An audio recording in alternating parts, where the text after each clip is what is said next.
우리가 창세기를 통해서 알고 있는 유대 족장 이야기의 그 흐름이 다음과 같습니다. 아브라함부터 시작해서 이삭, 야곱 있어요. 그리고 요셉까지 이어집니다. 아브라함, 이삭, 야곱을 고대 이스라엘의 3대 족장이라고 보통 부릅니다. 아브라함이 이삭을 낳았지만 아브라함이 낳은 게 아니라 그의 아내 사라가 낳았죠. 이삭을 낳기 전에 이스마엘이 있었습니다. 이스마엘은 사라의 몸종인 하가를 통해서 낳은 거예요. 자식이 없자 하갈이 하갈의 주인인 사라가 자기 몸종인 하갈에게 남편 침소에 들어가라고 명령 혹은 부탁했고, 그에 따라서 들어갔다가 이제 임신하고 이스마엘을 낳은 겁니다. 우리는 보통 이 두 사람 이름만 알잖아요. 아브라함 자식이 아들들이 말입니다. 딸 이야기는 없으니까. 없죠?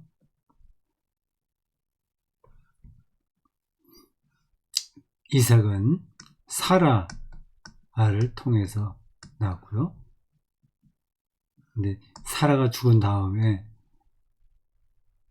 하갈은 이미 그 전에 분가했죠. 사라가 죽은 다음에 그두라라는 여자와 결혼합니다. 후처죠. 이 구두라를 통해서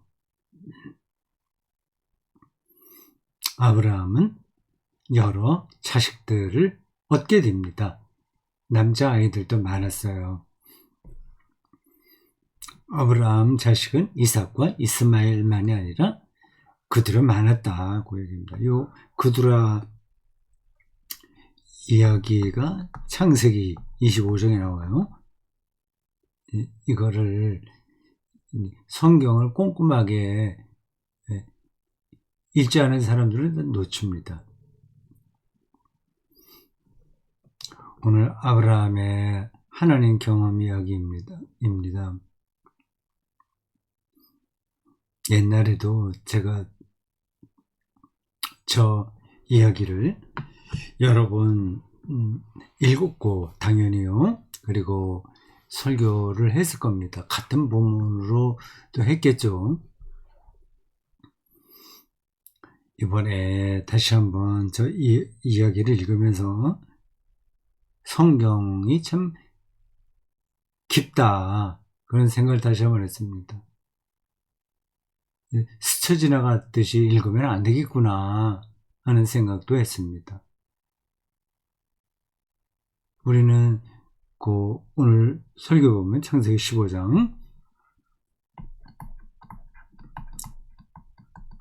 1절에서 12절 그리고 17절에서 18절 이 이야기를 그냥 그림처럼 생각할 수 있습니다. 머리에 그려져요. 하나님의 말씀이 아브라함에게 임했다는 거 아닙니까? 그게 1절과 4절 두 번 연달아 나와요. 그리고 거기 하나님의 약속이 있고, 그 아브라함의 믿음을 여호와께서 귀하게 봐서 의롭게 여겼다고 하는 겁니다. 그런 이야기들을 우리가 대충 알고 있긴 하죠. 근데 그게 어떤 내용인지에 대해서는 별로 진지하게 생각하지 않을 때가 많습니다. 오늘 본문 읽으면서 제가 다시 한 번 더 확인했어요. 우리는 아브라함이 그 후손도 많아지고 땅도 약속으로 왔고 해서 그걸 마음 든든하게 생각해서 하나님을 믿었다 생각하잖아요. 근데 그것보다도 그런 우리가 보통 복받았다고 하는 그런 내용들보다는 하나님을 믿었다는 사실이 중요한 겁니다. 그게 이제 믿음의 본질인 거죠. 하나님을 위한 여호와 하나님. 네, 거기에 따라오는 땅 문제, 후손 문제들은 본질은 아닙니다. 근데 그러한 것들이 뭐 지금도 그렇고 옛날에도 사람들에게 중요한 관심의 대상인 것만은 분명해요. 예수님 이야기에서도 어떤 기적적인 것들이 많이 나오지 않습니까? 병이 치료되거나 뭐 심지어는 죽었던 사람이 다시 살아나는 이야기도 있고요. 그게 사람들에게 어떤 종교적인 마음을 갖게 하는 어떤 계기가 될 수 있습니다. 근데 그게 핵심은 아닌 거예요. 제자들에게도 핵심은 예수죠. 예수 경험의 핵심이에요. 구약에서는 하나님 경험이 핵심인 겁니다. 근데 그게 아니라 자기에게 일어나는 여러 가지 좋은 일들에 우리가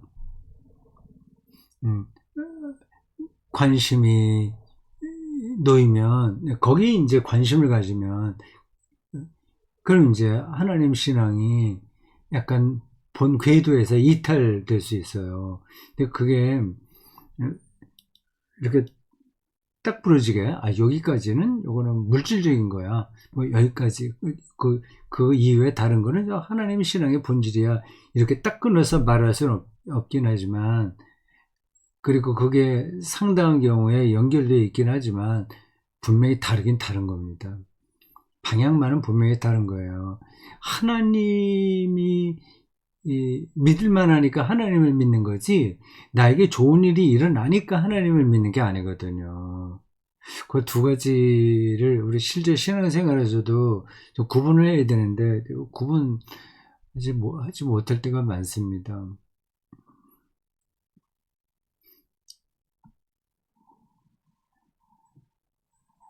데바르 야훼라는 히브리어가 오늘 본문에 몇 번 나와요. 보통 다바르라고 발음하거든요. 그래서 저도 머릿속에는 다바르 하나님의 말씀을 가르칠 때요. 말씀이라고 할 때 다바르 이렇게 기억되어 있는데 이번 그 히브리어 성경을 온라인으로죠. 그 보고 그 발음 기호를 다시 확인해 봤는데 데바르 이렇게 돼 있더라고요. 다바르하고 데바르하고 그게 똑같은 단어인지 약간의 차이가 있는 건지 그건 잘 모르겠습니다. 그 발음을 하는 것에 따라서 약간 차이가 있긴 있을 텐데 하여튼 제가 이번에 확인한 바로는 다바르라고 발음하지 않고 데바르 야훼라고 하더라고요. 하나님 여호와 말씀이 그 아브라함에게 임했다는 거 아닙니까? 이런 것들을 우리가 너무 뭐라고 해야 될까요? 너무 평이하게 받아들입니다. 하나님 말씀 듣는 게 이게 보통 일입니까? 저는 설교에서 이건 아주 충격적인 거다. 놀라운 경험이다. 이렇게 얘기를 했습니다. 하나님 말씀 임했다고 하는 겁니다. 그게 왔다는 얘기잖아요. 그 자리에 있다는 거예요. 온 거예요. 시인들은 시가 나에게 왔다 얘기하지 않습니까? 그러니까 올 수 없는데도 온 거예요. 아주 특별한 경험인 겁니다. 그러니까 하나님 말씀이 내게 왔다는 것은 하나님이 왔다는 거 똑같은 거거든요. 근데 그거는, 내가 성경 읽다가 참 크게 깨달았다. 참 은혜롭다. 그런 정도의 사건이 아닙니다. 내가 기대하는 게 이루어지면 보통 은혜롭다고 생각하잖아요. 근데 그거하고는 전혀 다른 차원을 성경은 말하고 있습니다. 성경에 나온 하나님 경험, 하나님 말씀 경험, 선지자들의 신탁 경험은 전혀 다른 거예요. 신학도 사실은 마찬가지죠. 예수님을 만났을 때 제자들이 보인 반응의 하나가 나는 죄인입니다. 나를 떠나소서 그런 얘기를 합니다. 그런 본문을 읽으면서 제자들이 자기의 잘못을 뉘우쳤구나. 자기가 죄인이라는 거 알고 예수님은 거룩한 하나님의 아들이니까 감히 접근하지 못해서 저런 말을 하는 거구나. 그렇게 생각합니다. 그렇지 않습니다. 제가 오늘 이 하나님 여호와의 말씀이 아브라함에게 임했다는 그 보도를 생각하면서 제자들이 예수님에게 보인 반응을 좀 더 깊이 이해했어요. 그러니까 제자들은 감히 예수가 선포한 말씀 혹은 예수님이 제시한 하나님 나라의 차원에서 살 수 없다는 겁니다. 나는 그냥 죄인으로 살겠다는 얘기예요. 나는 죄인이다. 죄인으로 살 수밖에 없다. 그러니 내 삶에 간섭하지 마시오. 그런 뜻도 그 안에 내포되어 있다고 저는 생각합니다.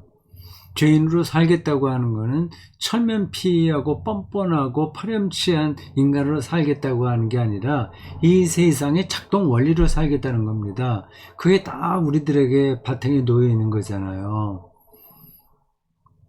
우리가 일반적으로 생각하는 행복한 삶을 추구하고 싶다는 얘기입니다. 근데 예수께서 선포하는 하나님 나라는 그러한 삶이 아닌 거잖아요. 그러니까 자기는 자신 없으니까 나를 떠나라. 그렇게 제자들이 예수님에게 말씀한 게 아니겠습니까? 제가 너무 그 이야기를 비약해서 설명했는지 모르겠습니다. 근데 오늘 설교와 연관시켜서 언뜻 그런 생각이 들었어요. 하나님 말씀은 놀라운 사건입니다. 충격적으로 느껴지지 않으면 그건 하나님 말씀이 아닌 거예요. 근데 여기서 이 충격적이고 놀랍다는 것은 은혜가 깊고 오묘하다 그런 뜻만 있는 게 아닙니다. 너무 낯설다는 거예요. 내가 가고 싶지 않은 그러한 길을 거기서 보게 되는 겁니다. 그러니까 충격인 거죠. 나를 따라오려거든 자기를 부인하고 자기 직업도 포기하고 가족도 떠나고 그리고 나를 따르라 그렇게 예수께서 말씀하셨잖아요. 근데 그게 제자들의 영혼에 꽂힌 거 아닙니까? 그건 충격인 거죠.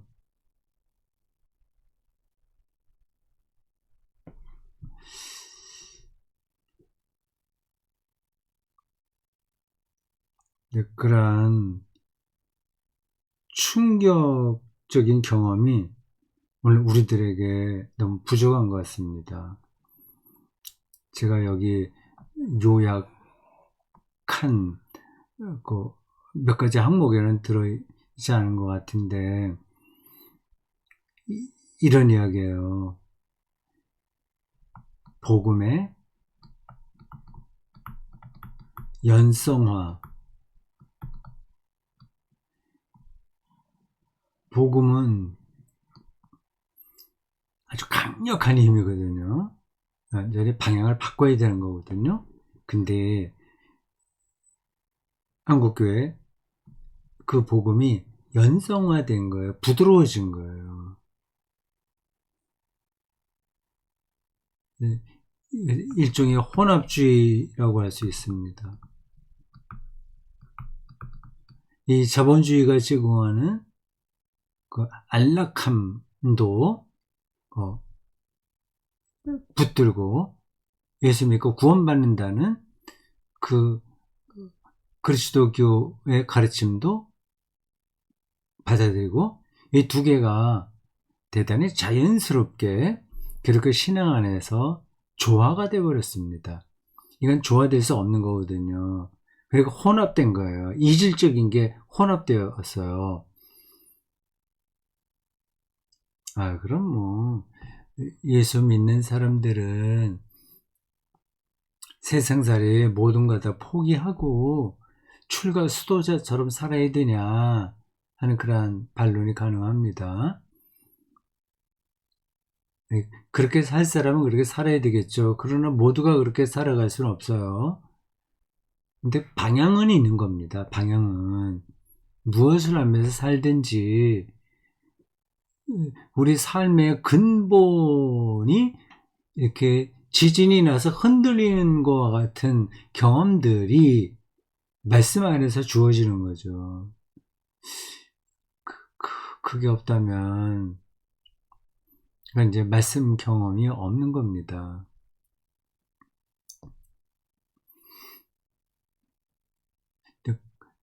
예수님의 제자가 되려고 왔다가 율법 다 지켰냐? 잘 지켰습니다. 철저하게 지켰습니다.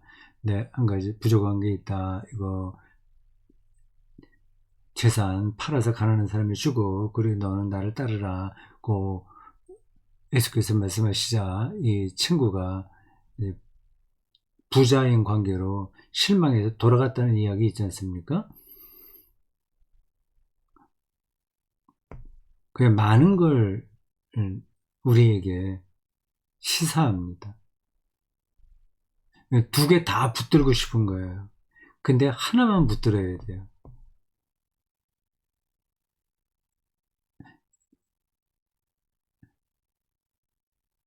근데 방향이 그렇다는 겁니다.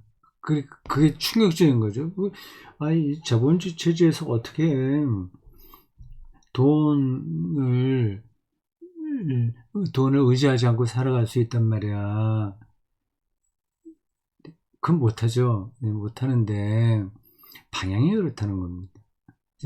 이게 아무 쓸데없다고 하는 걸 느끼게 되는 거예요. 쓸데없으나 아직 우리가 약하니까 돈이 필요한 겁니다. 그게 완전히 필요 없는 순간이 오겠죠. 하나님 말씀을 도구화하지 말자. 하나님 말씀에 은혜 받았다고 너무 많이 떠들지 말자. 은혜 받은 사람은 완전히 달라지지 대충 달라지는 게 아니거든요. 칼바르트의 논문 중에서 그런 제목이 있습니다. 성서의 놀라운 세계. 성경에는 정말 놀라운 세계가 있다는 겁니다. 그럼 충격을 받는 거죠. 그런 게 다 지금 없어요. 성경에 놀라운 세계가 없어요. 그냥 구원의 확신과 구원의 열망만 과대 포장되어 있습니다.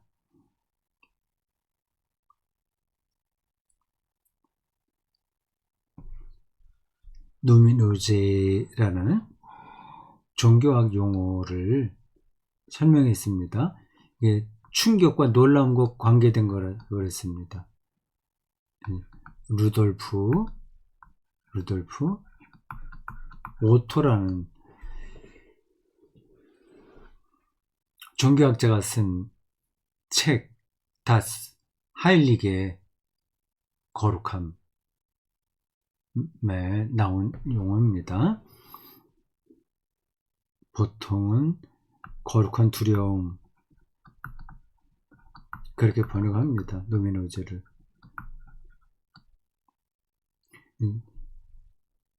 어떤 어마어마한 세계 앞에서 자기가 거의 무화될 정도로 작아지는 경험을 하는 거죠. 이 세계는 자기를 강화시키는 방식으로 돌아가지 않습니까? 자기가 뭔가 된 줄 알고 있는데, 그리고 뭐 그렇게 교만하진 않다고 하더라도 자기가 모든 거였었는데 자기가 전혀 없는 상태까지 내려가는 겁니다. 그 전율을 하는 거죠. 아, 내가 없는 세계도 있는가? 그걸 느끼는 거죠. 그런 게 사람들에겐 다 기본 바탕이 있습니다. 근데 그거를 외면하는 거예요. 그런 느낌이 이렇게 스치듯이 오는데 그때마다 이제 눈을 감아버립니다.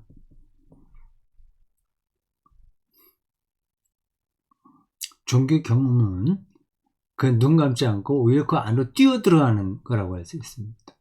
이제 그 자기 자신을 그 백척간두까지 몰고 가는 거죠. 백척간두까지. 누민호제는 백척간두다. 백척간두 경험.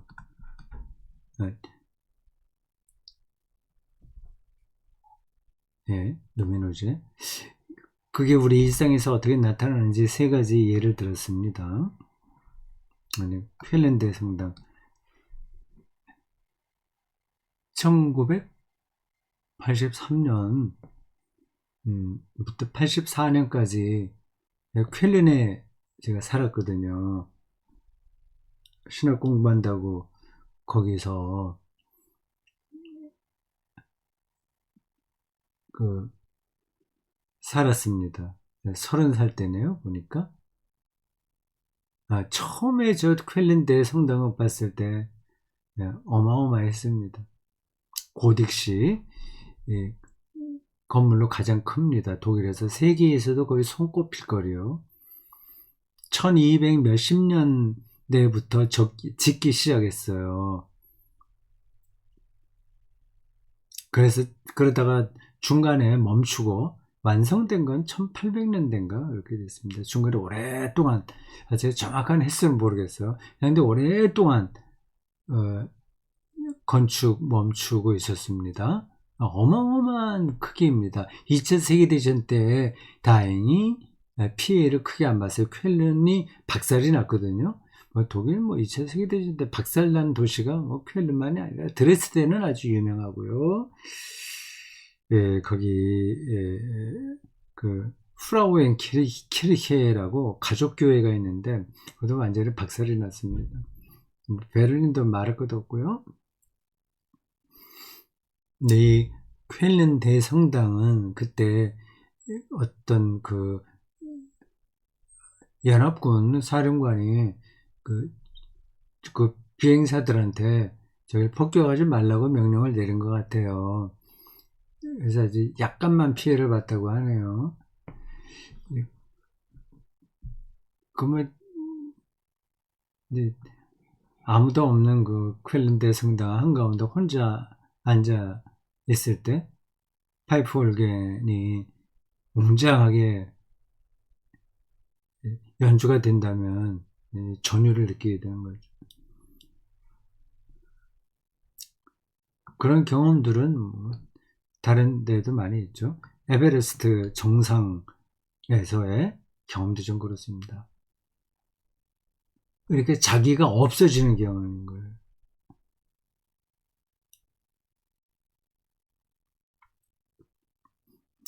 이런 경험들이 꼭 쾰른 대성당이나 에베레스트 산에 올라가야만 되는 건 물론 아닙니다. 일상에서도 얼마든지 그런 경험은 가능해요. 요즘 제가 봄이 돼서 텃밭 그 준비를 하고 있습니다. 벌써 시감자는 심을 때가 됐다고 하는데 지난 주간에 심었어야 되는데 그건 못했고 밭갈이만 지금 하고 있어요. 근데 흙을 만지면서 이제 텃밭을 많이 늘리는 바람에 그걸 지금 정신없이 그 삽질하고 그리고 고랑 내고 둔덕 만들고 하느라고 수고하고 있습니다. 잔디가 덮여 있어서 잔디를 일일이 삽으로 떠서 흙을 털어내야 되거든요. 이제 그런 작업이 이제 저의 나이와 체력에 비해서는 좀 넘치는 거죠. 그래도 뭐 조금씩 이렇게 하고 있습니다. 근데 그 흙을 잘 들여다보면 신비롭습니다.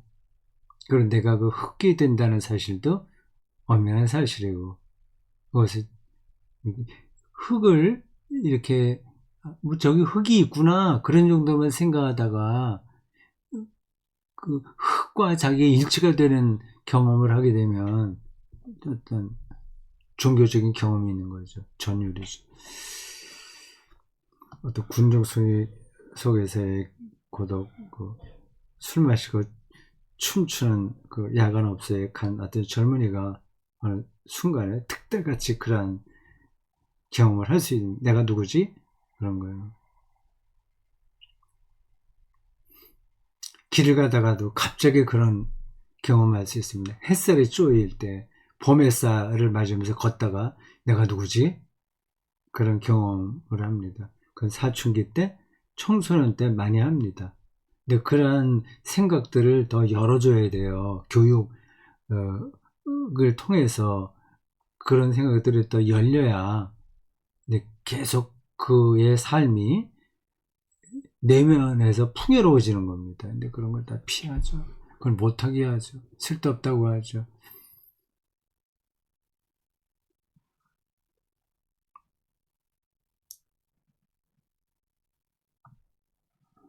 우리는 지금 철저하게 동물 농장에서 사는 것처럼 지낸다고 봐요. 우리 대한민국 사회가 유독해서 그렇습니다.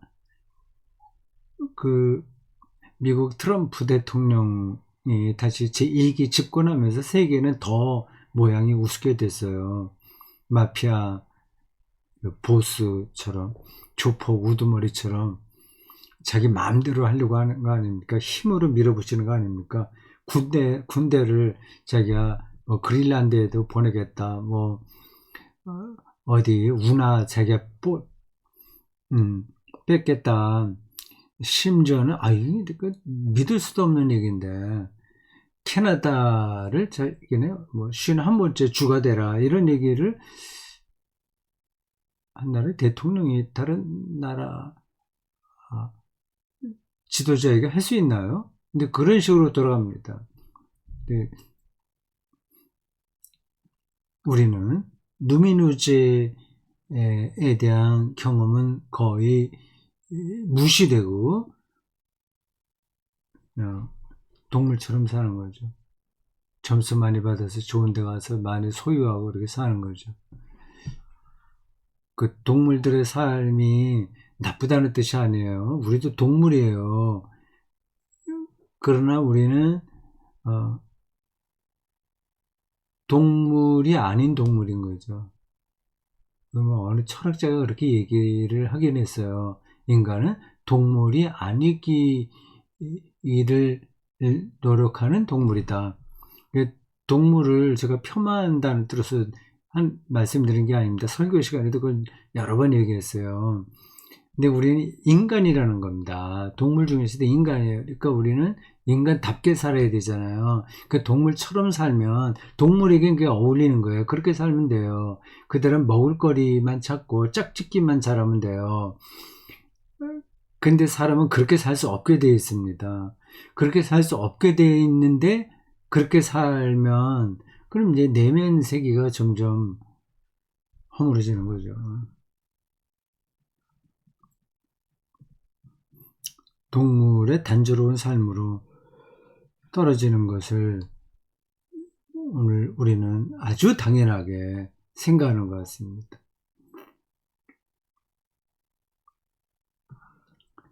이 누미노제의 경험, 이게 그 칼바르트식으로 얘기해서 절대 타자인 하나님 경험인 거고요. 성경이 놀라운 세계에 대한 경험이고요. 이제 이런 경험들이 있다면 이제 어떻게 살아야 되는지 방향성이 잡히는 거죠. 십자가 경험이 곧 경험과 충격이다, 그런 얘기도 했습니다.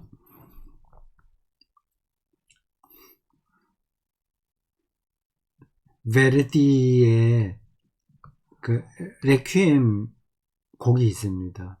레퀴엠 진혼곡이라는 그 작품이에요. 거기 전체를 이렇게 관통하는 주제 그 곡이 있습니다.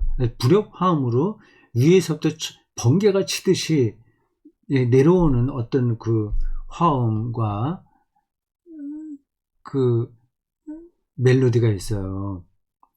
그 대목을 얘기하는 제목도 있는데 제가 지금 머릿속에 떠오르지 않습니다. 설교 시간에 얘기한 건 아닌데 오늘 이 설교 복귀하면서 요 작품이 다시 떠오르더라고요. 그때 들었던 느낌이요. 아주 경악스러움이거든요. 그 레퀴엠 진흥곡이에요. 종말이에요. 인간의 죽음이에요.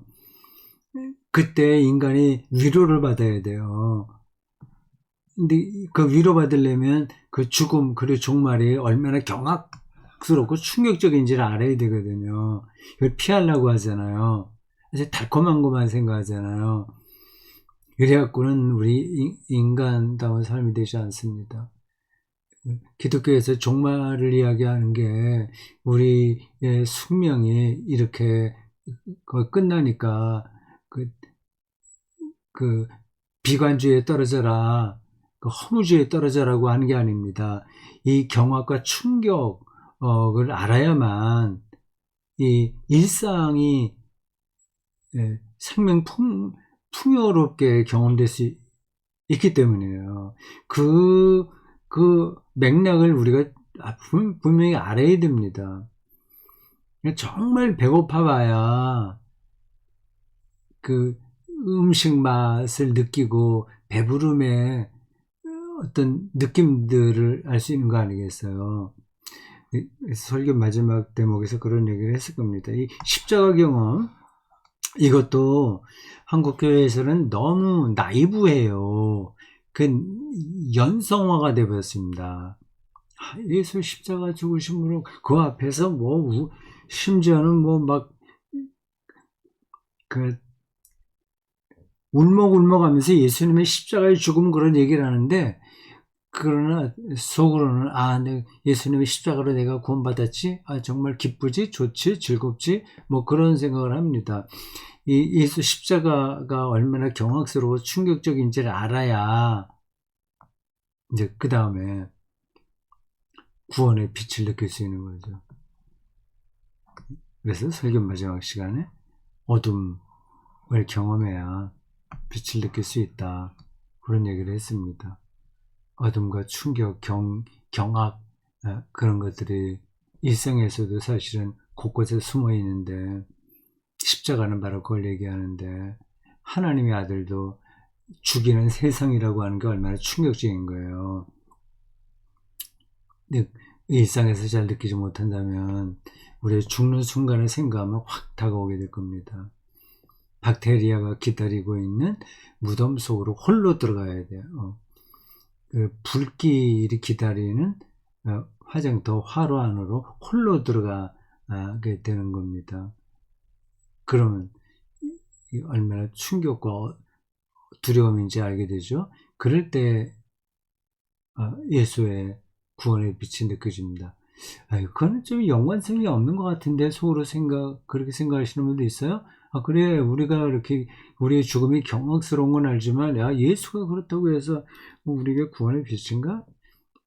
그 맥락을 잘 붙드는 게 기독교 신앙 안으로 들어가냐, 못 들어가느냐의 핵심입니다. 자, 여기까지 하겠습니다. 수고하셨어요. 사순절을 우리가 지나고 있습니다.